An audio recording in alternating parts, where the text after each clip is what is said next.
Personally, International Women's Day is an opportunity to really sit back and reflect on how far we've come as women, how far the fights that our ancestors fought has brought us, and also reflect on how we are honoring the sacrifices made by women before us.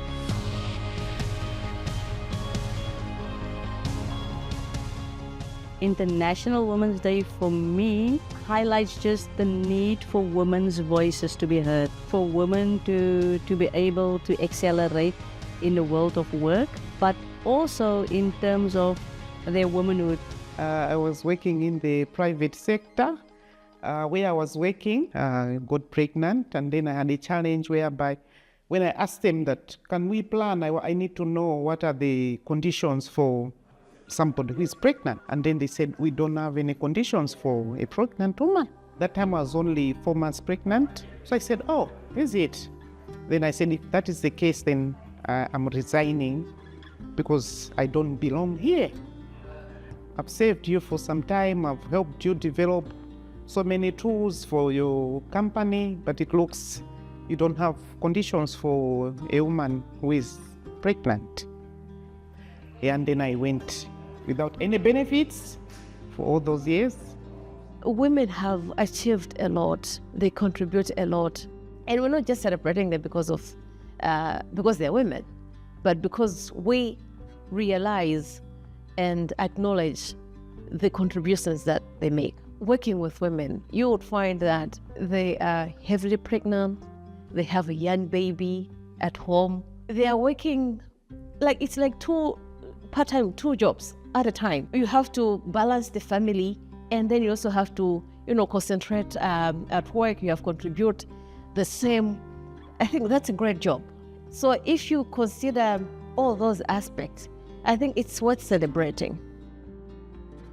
I've always been a writer, writing songs as a child and poems. I was first exposed to spoken word poetry in my first year of college. That's when I discovered that, oh, people do this, and I found it so cool. Honestly, growing up, I wanted to become a doctor.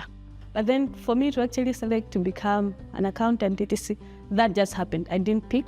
I was applying for universities, etc., so that's what they had picked me for. So I just went for it, and upon the way, I just loved it. I want to become maybe the first Malawian Minister of Finance. I don't know how I'll get there, but I'll have to make it somehow. And for me to go into government, I think it's just one of the impossible things that I feel like maybe as a woman I can do it. That's why I gave myself that mark to say, if I get there, I'll know that I've done my best to get there. Women can also dominate certain sectors, and we should not be afraid to take our place. I mean, people expect women to be soft and gentle. I guess it's how we're socialized. So some people get taken aback when they find a woman who's assertive. I mean, there's a lady, she's no longer the second lady of Ghana, Samia Baumi.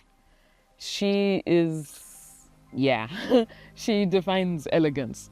I had the opportunity of speaking on a panel with her at COP28 for women in the energy sector. And she just wowed me. What I like about it is that at every single opportunity that she has, she fills up a room.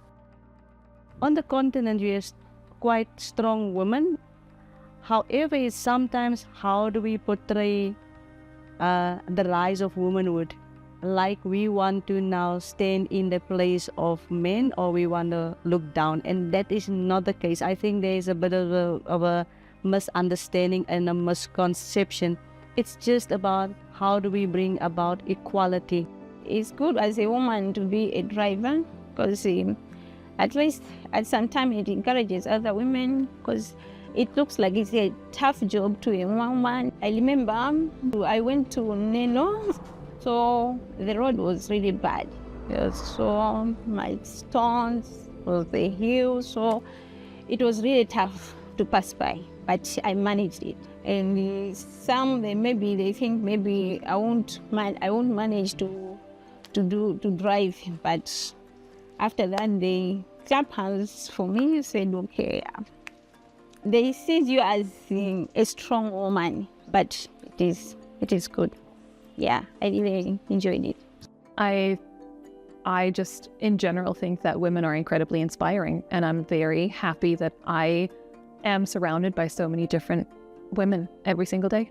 A woman's value is not in what a man says about her and what not. A woman's value is within herself.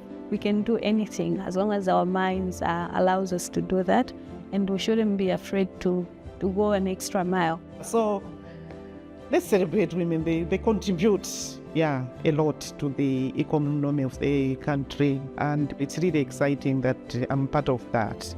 It shouldn't have to be that we're having to spotlight people. I long for a day when we no longer have to do that, but are spotlighting people as people, and not only just as women or as men, but as people.